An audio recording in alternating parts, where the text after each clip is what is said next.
Hey, welcome to Graphic Policy Television, GPTV. I'm Brett. In my hands is Who Was the First Man on the Moon? Neil Armstrong, part of the Your Headquarters for History Who HQ line of books from Penguin Young Readers. It's a line of graphic novels that takes you through history and so far seems like a really good introduction to all their subjects. So this is written by Nathan Page, illustrated by Shannon. So obviously this is about Neil Armstrong. This is about the first man on the moon, and we learn about Neil Armstrong in Apollo 11. But I think what's more interesting is interspersed between his actual voyage to the moon.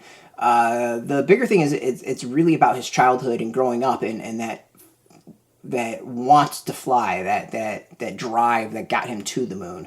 It kind of bounces back and forth between all that, and I think is the bigger of than going into the details of how he got to the moon and everything that involved the Apollo mission. It's really more about the drive to get there. That this feels like a graphic novel whose focus is to encourage young readers to follow their dreams, follow their interests, and strive. Looking up in the sky and saying "I want to fly" is not unrealistic, as we see with Armstrong. Also, it shows some of his failures. Like he messed up here and there, and still was the first man to walk on the moon. Like this is a pretty big deal. So I think this is an interesting one where it takes you through some of the history, but the bigger is the focus on that drive, on that he wasn't this perfect person, that he had drive, but he did fail. And it feels much more of an encouragement to kids that they can have these dreams, have these interests, and get there, and also fail in those steps to get there. Like, just because you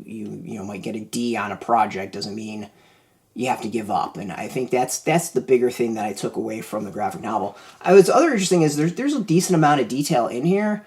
And there's stuff I didn't know about the landing. Like, I didn't realize how close they were to running out of fuel.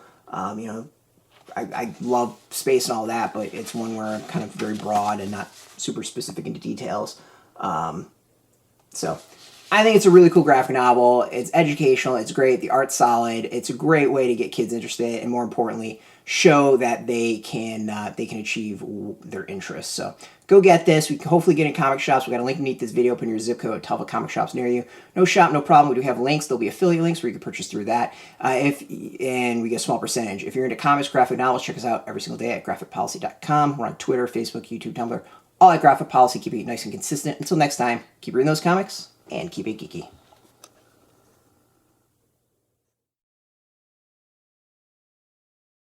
Hey, thanks for watching the previous video from Graphic Policy Television. Just by watching, you help support our site. Thank you so much. Now, if you're watching these videos, you probably care about geeky things like movies, television, comic books, toys, games, video games, you name it. You can go and subscribe right now to our YouTube channel to stay in touch and catch all the new videos, or check out our website at graphicpolicy.com. There's a nice link on this end of the video. But as always, thank you for watching. Keep on rocking and keep it geeky.